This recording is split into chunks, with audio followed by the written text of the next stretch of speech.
যে আমাকে খাওয়াইতেছেন আল্লাহ, আমাকে পড়াইতেছেন আল্লাহ। কাল কিয়ামতের ময়দানে দাঁড়ানো থাকবে সামনে কে বলে? আল্লাহ রাব্বুল আলামিন দাঁড়িয়ে থাকবেন। আল্লাহ রাব্বুল আলামিন বলেন সেই ভয় আমাকে পাও। বান্দাকে ডেকে বলেন ও বান্দা আমাকে ভয় করার মতো ভয় করো। কোন ভয়ের কথা বলেন? যে ভয় করলে আল্লাহর প্রত্যেকটা হুকুমকে মানা যাবে, সেই ভয়ের কথা আল্লাহ রাব্বুল আলামিন বলেন। আমরা তো আল্লাহ রাব্বুল আলামিনকে ভয় করি না, শুধু মেনে নিয়েছি আল্লাহ একজন আছে, শুধু মেনে নিয়েছি আল্লাহ একজন আছে। আল্লাহ আমাদেরকে খাওয়ায়, আল্লাহ রাব্বুল আলামিন আমাদেরকে পড়ায়। আল্লাহর ঘর মসজিদ, আল্লাহর ঘর খানায়ে কাবা, শুধু এতটুকুই জানি, শুধু এতটুকুই মানি। কিন্তু আল্লাহ রাব্বুল আলামিনের কাছে যে আমাদেরকে ধরা দিতে হবে, সেই ভয় এখনো আমাদের দিলের ভিতরে জন্মে নাই। ঠিক। আল্লাহ রাব্বুল আলামিনের হাতে ধরা দিতে হবে। কবে ধরা দিতে হবে? যেদিন কাল কিয়ামতের ময়দানে আল্লাহ রাব্বুল আলামিন কহ্হার রূপ নিয়ে দাঁড়িয়ে যাবেন। যেদিন কহ্হার রূপ নিয়ে দাঁড়িয়ে যাবেন, যেদিন প্রশ্ন করবেন আমি তোমাদের রব কিনা, এটা যখন জিজ্ঞাসা করেছিলাম সকলেই বলেছিলে বালা। দুনিয়াতে পাঠায়া দেওয়ার পরে অনেক পয়গম্বর দিয়ে তোমাদের কাছে দাওয়াত পৌঁছায়া দিয়েছিলাম, আমার হুকুম আহকাম গুলো তোমাদের হাতে পৌঁছায়া দিয়েছি। পৌঁছায়া দেওয়ার পরে তোমরা কেন আমি যে রব সেটা মানো নাই? দুনিয়াতে তো মানো নাই, দুনিয়াতে তোমাকে খাওয়াইছিলাম। আল্লাহ রাব্বুল আলামিন বলবেন ও বান্দা আমি তোমাদের সাথে ওয়াদা করেছিলাম, আমার প্রত্যেকটা হুকুম যদি মেনে নাও, আমার প্রত্যেকটা হুকুম যদি আদায় করতে পারো, আমি মালিক তোমাদের রিজিকের ফয়সালা করে দেব। সুবহানাল্লাহ। আল্লাহ বলবেন আমি তো শুধু ওয়াদা করেছিলাম, ওয়াদা করার পরে তুমি দুনিয়াতে গিয়া তো আমার ইবাদত করো নাই। ফজরের ওয়াক্ত চলে গেছে তোমার ঘুমের ভিতরে, জোহরের ওয়াক্ত চলে গেছে তোমার কাজের ভিতরে, আসরের ওয়াক্ত চলে গেছে তোমার খেলাধুলার ময়দানে, মাগরিব চলে গেছে কোথায় দিয়ে চলে গেছে সেই হিসাব তুমি রাখো নাই। আবার এশার ওয়াক্ত চলে গেছে তোমার ঘুমের ভিতরে, বিবি বাচ্চা নিয়ে খেলাধুলার ভিতরে তোমার এশার ওয়াক্ত চলে গেল। তুমি ফজর থেকে নিয়ে মাগরিব পর্যন্ত এক ওয়াক্ত নামাজ তুমি আদায় করলে না। ও বান্দা বলো তোমাকে আমি কোন ওয়াক্ত না খাওয়ায়া রাখছি কিনা? আল্লাহ বলবেন ও বান্দা তোমাকে তো সকালেও আমি খাবার দিয়েছিলাম, দুপুরেও খাবার দিয়েছিলাম, রাতে খাবার দিয়েছিলাম। ও বান্দা আমার ওয়াদা ছিল তোমার রিজিকের ফয়সালা করা, আমি আল্লাহ তো তোমার রিজিকের ফয়সালা করে দিলাম। তোমার তো ওয়াদা ছিল আমি আল্লাহর প্রত্যেকটা হুকুমকে মানা, তুমি কেন মানো নাই? তাহলে আমি যে তোমাকে খাওয়াইলাম কেন খাইলা তার হিসাব আজকে দিয়া এরপরে তুমি জান্নাতে যাও। আল্লাহ যদি আমাদেরকে প্রশ্ন করে বসেন যে তুমি আমার রিজিক খেয়েছো কিন্তু আমার হুকুম তুমি মানো নাই, আমার রিজিকের দামটা তুমি দিয়া এরপরে তোমার জান্নাতে তুমি চলে যাও, জান্নাতে যাওয়ার ক্ষমতা আমাদের আছে বলেন? নাই। আমার নাই, আমার নাই। আল্লাহ যদি হিসাব চেয়ে বসেন যে রিজিকের হিসাব তুমি দিয়ে জান্নাতে যাও, সেই হিসাব দেওয়ার মতো ক্ষমতা আমার নাই। যদি হিসাব দিতে না পারি জাহান্নামে যদি নিক্ষেপ করা হয়, জাহান্নামের আগুনও সইবার মতো ক্ষমতা আমার নাই। নাই। আল্লাহ তো বলেন ইয়া আইয়ুহাল্লাযীনা আমানু তাকুল্লাহ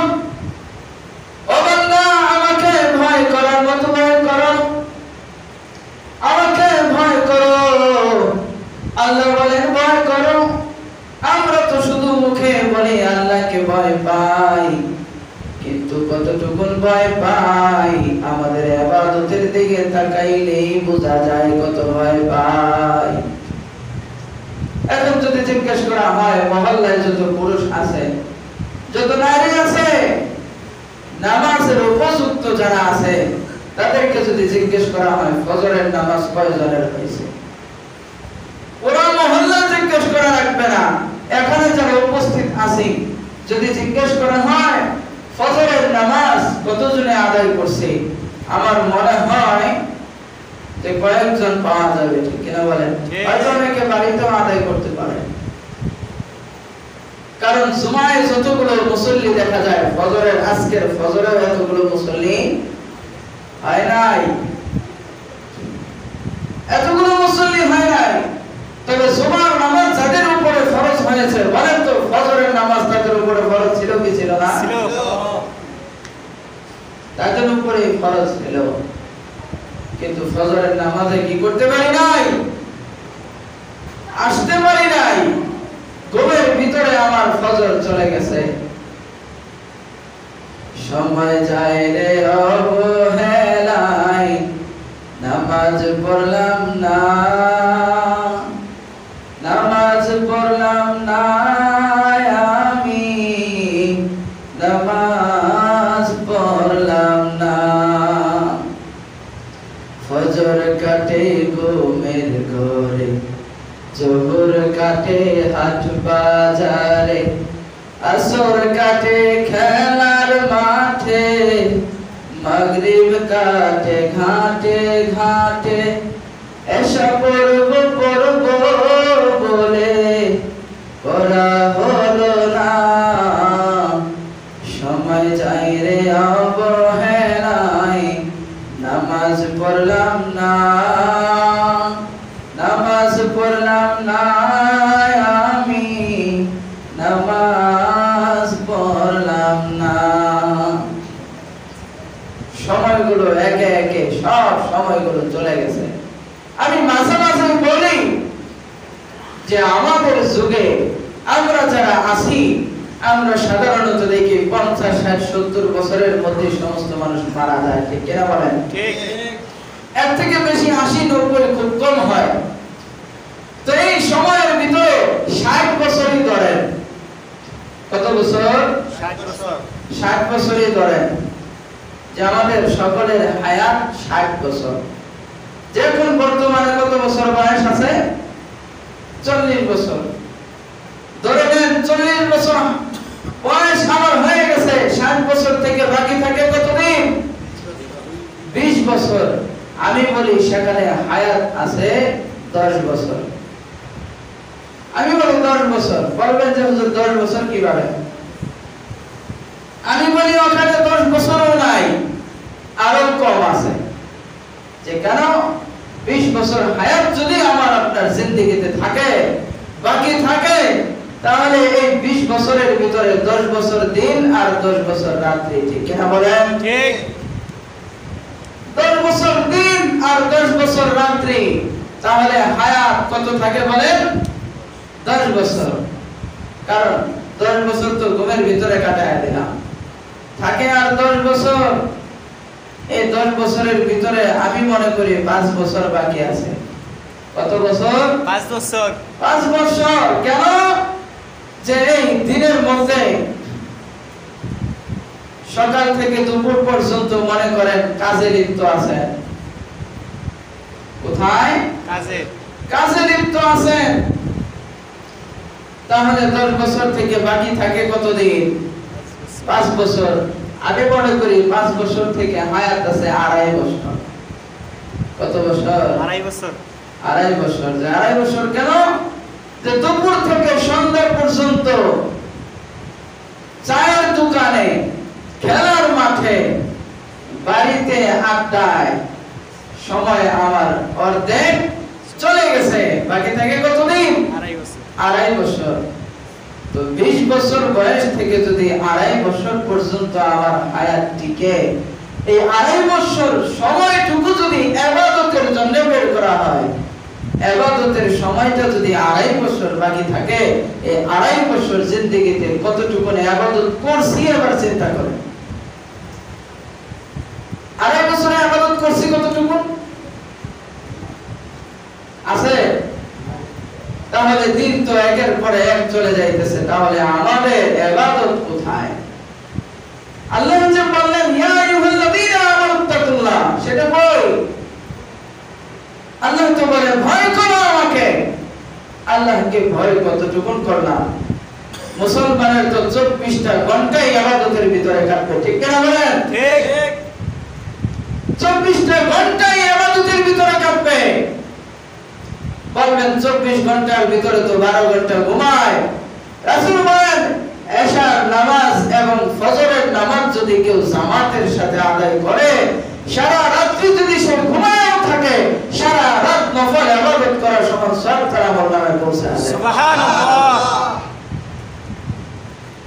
আর সারা দিনের মধ্যে যদি কেউ ফজরের নামাজ পড়ার পরে কেউ কাজের জন্য বের হয়, যে আমি আল্লাহর হুকুমকে আদায় করলাম, এখন কিছু খাবো, কিছু কামাই রোজগার করব, আমার বিবি মান বাচ্চা যারা আছে তাদেরকে খাওয়ানো পড়ানো আমার দায়িত্ব, আমার উপরে ফরজ, সেই ফরজ আদায়ের উদ্দেশ্যে বের হইলাম। দুনিয়া কামাই করবে, আখিরাত কামাইয়ের সওয়াব পাবে। সুবহানাল্লাহ। সুবহানাল্লাহ। তাহলে সারা দিন কাজ করবে, 5 ওয়াক্ত নামাজ আদায় করবে, 24টা ঘন্টা নেক আমলের ভিতরে ঢুকে থাকবে। সুবহানাল্লাহ। মুসলমানের তো 24 ঘন্টাই ইবাদতে থাকবে, আর আমাদের ভিতরে মুসলমানিত্বের কোনো ছাপই নাই।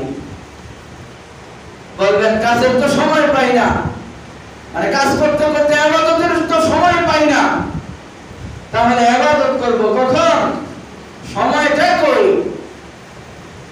কিতাবের মধ্যে আসছে মালিক বিন দিনার রাহমাতুল্লাহি আলাইহি ওই যুগের শ্রেষ্ঠ ওলি ছিল। কে ছিল? কে? মালিক বিন দিনার। উনি বাদশা ছিলেন, বাদশা মালিক বিন দিনার রাহমাতুল্লাহি আলাইহি। ওনার যুগে একটা কামার ছিল ওনার বাড়ির কাছে।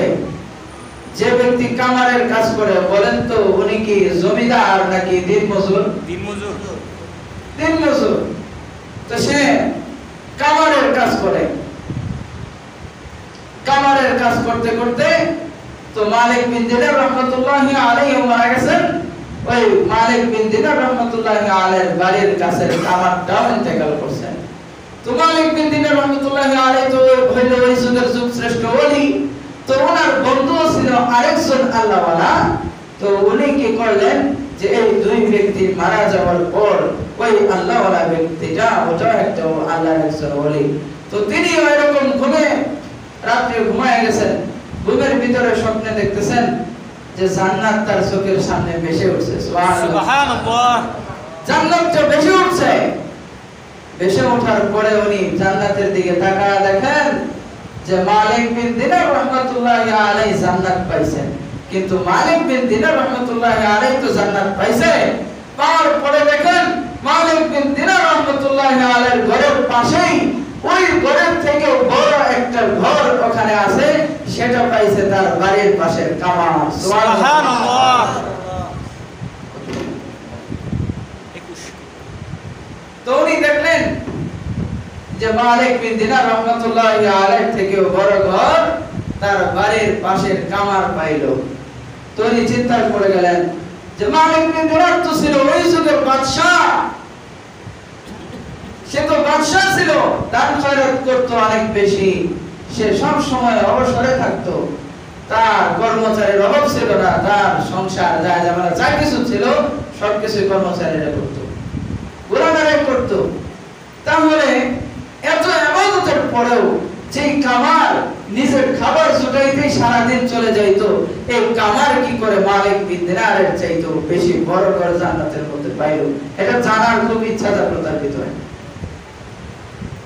তার ভিতরে ইচ্ছা থেকে উঠলো, কত ঘর পাইলো, কেন পাইলো, কোথায় পাইলো, কি দিয়ে পাইলো? তোরে দৌড়ে ওই কামারের বাড়িতে চলে গেছেন। যাওয়ার পরে দেখেন কামারের দুইটা ছেলে কামারের কাজ করতেছে। যা বলেন বাবা একটু এদিকে বেরিয়ে আসো। জিজ্ঞেস করতেছেন আমি তো এরকম স্বপ্নে দেখলাম যে মালিক বিন দিনার আর তোমার বাবা জান্নাতের মধ্যে পৌঁছে গেছেন, কিন্তু তোমার বাবা তো মালিক বিন দিনারের চাইতে দামি ঘর জান্নাতের মধ্যে পাওয়া গেল। কি এমন ইবাদত তোমার বাবাই করতো যার কারণে মালিক বিন দিনারের চাইতে দামি ঘর জান্নাতে পাওয়া গেল? একটু বলবা? তো ওই কামারের দুই সন্তান বলে যে হুজুর, আসলে আমরা তো বাবার খবর জানি না যে কি এমন ইবাদত করতে, এটা আমাদের মা বলতে পারবে, কারণ স্বামীর খবর স্ত্রী খুব ভালো জানে, ঠিক কিনা বলেন? ঠিক। তো তখন ওই বুজুর্গ ওই কামারের বিবির ঘরের কাছে গিয়ে জানালা দিয়ে ডাকতেছেন, মা একটু ঘরের বাইরে, একটু জানালার কাছে আসেন না, একটু কথা বলি। আসার পরে বলতেছেন, বলেন আপনার স্বামী মালিক বিন দিনারের চাইতে দামি ঘর জান্নাতের মধ্যে কি আমল করে পাইল? তো মহিলা বলেন, কি বলেন, মালিক বিন দিনার তো ছিল যথেষ্ট ওলি, তার থেকেও দামি ঘর আমার স্বামী জান্নাতের মধ্যে পাইল? বলে, হ্যাঁ আমি দেখছি সে পাইছে। তো মহিলা বলেন যে আমার জানা সত্ত্বে এমন বড় কোনো ইবাদত তো আমার স্বামী করতে পারে নাই, কিন্তু তাকে দেখতাম যে আমার স্বামী যখন লোহা পিটাইতেছে এমন সময় যখন মসজিদ থেকে আওয়াজ এসে পড়ছে, হাইয়া আলাস সালাহ, মসজিদের মিনার থেকে যখন আযানের আওয়াজটা আমার স্বামী পাইতো, আমার স্বামী হাতুড়িটা মাথার উপরে উঠাইছে, লোহার মধ্যে আঘাত করবে, মাথার উপরে ওঠানোর সময় মাথার উপরে উঠাইছে, এমন সময় শুধু মসজিদের মিনার থেকে আল্লাহু আকবার ধ্বনি শুনেছে। এই ধ্বনিটা শোনার সঙ্গে সঙ্গেই আমার স্বামী ওই হাতুড়ি আর সামনে আনে নাই, পিছনের দিকে ছেড়ে দিত, পিছনে ছেড়ে দিয়ে মসজিদের দিকে দৌড়ায় যায়, নামাজে দাঁড়ায় যাইতো, নামাজে দাঁড়ায় যাইতো, বাড়িতেও নামাজ আদায় করতো। নামাজের পরে দেখতাম আমার স্বামীর ভিতরে একটা আকাঙ্ক্ষা ছিল, নামাজের পরে আল্লাহর কাছে চাইতো, নামাজের পরে আমার স্বামী আল্লাহর কাছে চিৎকার করে করে চাইতো, ও আল্লাহ, তুমি আমাকে দরিদ্র বানায়া দুনিয়াতে পাঠাইছো, আমার বাড়ির কাছে তুমি বাদশার বাড়ি দিয়েছো মালিক বিন দিনার। মালিক বিন দিনারের সম্পদের অভাব নাই, মালিক বিন দিনার মনে চাইলেই তোমার রাস্তায় কিছু খরচ করতে পারে, মালিক বিন দিনারের কর্মচারীর অভাব নাই, মালিক বিন দিনারের সমস্ত কাজ তার গোলামেরাই করে, মালিক বিন দিনারের অবসর সময় তুমি দিয়েছো মালিক, তুমি তো আমাকে এত দীর্ঘ অবসর তুমি দাও নাই, যতটুকু অবসর তুমি মালিক বিন দিনারকে দিয়েছো এত অবসর সময় আমি পাই না। ও মালিক, তোমার কাছে চাই, তোমার কাছে একটা আবদার আমার, আমি তো তোমার রাস্তায় খরচ করতে পারি না, মালিক বিন দিনারের মতো নফল ইবাদত আমি করতে পারি না, মালিক বিন দিনারের মতো সদকায়ে জারিয়া করার মতো সম্বল আমার নাই। ও মালিক, কাল কিয়ামতের ময়দানে তোমার একটা চাওয়া, আমার একটা চাওয়া তোমার কাছে। ও মালিক, কাল কিয়ামতের ময়দানে যখন মানুষ হাহাকারে চিৎকার করতে থাকবে, সূর্য আল্লাহর উপরে চলে আসবে, যখন মানুষ ছুটাছুটি করতে থাকবে, জাহান্নাম আওয়াজ দিতে থাকবে, জাহান্নামের আওয়াজে যখন হাসরের ময়দানটা থরথর করে কেঁপে উঠবে, ওই দিন তুমি কিছু মানুষকে পয়গম্বর বলে ডাক দিয়ে তোমার আরশের ছায়ায় তুমি নিয়ে যাবা। ও মালিক, ওই দিন রাসূলের সাহাবায়ে কেরামদেরকে ডেকে তুমি কাউকে তোমার ওলি বলে ডেকে দিবা, কাউকে তুমি হাফেজে কোরআন বলে ডাকবা, কাউকে তুমি তাবলীগ ওয়ালা বলে ডাকবা। ও মালিক, কাল কিয়ামতের ময়দানে আমার আলহাজ হওয়ার দরকার নাই। ও মালিক, তোমার কাছে শুধু চাই, হাফেজ হওয়ার দরকার নাই, আমাকে তোমার ওলি বলে ডাকার দরকার নাই। কাল কিয়ামতের ময়দানে যখন জাহান্নাম গর্জন দিবে গো আল্লাহ, ওই দিন তুমি আমাকে গুনাহগার বলে না ডেকে শুধু একবার একবারের জন্য একটা বান্দা বলে আমাকে ডাক দিও। সুবহানাল্লাহ। যে বান্দা বলে আমাকে শুধু একটা ডাক দিও। সূর্য আধা হাত উপরে চলে আসবে, তখন শুধু তুমি আমাকে কামার বলে ডেকো না। দুনিয়াতে তো আমাকে মানুষ কামার বলে ডাকে। তুমি শুধু কাল কিয়ামতের ময়দানে আমাকে তোমার বান্দা বলে একটা ডাক দিও, শুধু একটা ডাক দিও, এটাই আমি তোমার কাছে চাই। তো এই কামারের স্ত্রী বলেন যে আমার স্বামীর এই আকাঙ্ক্ষা ছিল যে আল্লাহর বান্দা হওয়ার একটা আকাঙ্ক্ষা তার ভিতরে ছিল। তো আল্লাহর ওলি বলেন যে মা, আপনার স্বামী এই আল্লাহর বান্দা হওয়ার আকাঙ্ক্ষা যে ছিল, এই আকাঙ্ক্ষা ছিল, এর ভিতরে আল্লাহর ফরজগুলো আদায় করেছে। এই জন্যই আপনার স্বামী মালিক বিন দিনারের চাইতে দামি ঘর জান্নাতের মধ্যে পায়া গেছে। সুবহানাল্লাহ। আল্লাহর বান্দা হওয়ার আশা আছে তো ইনশাআল্লাহ। কার কার আছে ইনশাআল্লাহ? ইনশাআল্লাহ। আল্লাহ আপনি সকলকে কবুল করেন, সবাই বলে আমিন।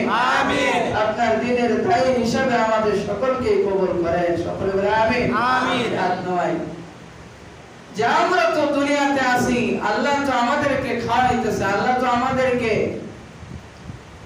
না খাওয়া রাখেন নাই, আল্লাহর ইবাদত করতেছি না। আল্লাহ খাওয়াইতেছে, আল্লাহ পালতেছে, তাহলে আল্লাহর ইবাদত করতে আমাদের অসুবিধা কিসের বলেন? অসুবিধা আছে? নাই। কাল কিয়ামতের ময়দানে যখন আল্লাহ রাব্বুল আলামিন ডাক দিয়ে বলবেন যে বান্দা আমার হুকুম মানছো, তখন সকলেই বলবে হ্যাঁ হুকুম তো মেনে নিয়েছিলাম, আপনার প্রত্যেকটা হুকুম আদায় করছি। তো আল্লাহ বলবেন যে আমাকে একটা সিজদা দাও তো দেখি। কি বলবেন? একটা সিজদা দাও। যারা নামাজ আদায় করছে সাথে সাথে সিজদায় পড়ে যাবে, সুবহানাল্লাহ। আর যারা দুনিয়াতে নামাজ আদায় করে নাই, তাদের মাজাটা শক্ত হয়ে যাবে, মাজা বাঁকা করতে পারবে না, কোমর শক্ত হয়ে যাবে। সময় বেশি চলে গেছে, একটা কথা বলি, একবার চিন্তা করুন তো, কাল কিয়ামতের ময়দানে যখন আল্লাহ রাব্বুল আলামিন কাহ্হার রূপ নিয়ে দাঁড়িয়ে যাবেন, আল্লাহ যখন বিচারকের স্থানে দাঁড়িয়ে যাবেন, ওই দিন যদি দেখা যায় যে মায়ার নবী জনাব মুহাম্মদুর রাসূলুল্লাহ সাল্লাল্লাহু আলাইহি সাল্লাম আমার সামনে নাই, রাসূল আমার পাশে নাই, সামনে দাঁড়িয়ে আছে আবু জাহেল, দাঁড়িয়ে আছে উতবা, সায়বা, ফেরাউন, নমরুদ, তাদের সাথে দাঁড়িয়ে আছি, বলেন ওই দিন কি অবস্থা আমার আপনার হতে পারে? রাসূলকে খুঁজতেছি পাই না, চোখের সামনে শুধু আবু জাহেল আর ফেরাউনকে দেখা যায়।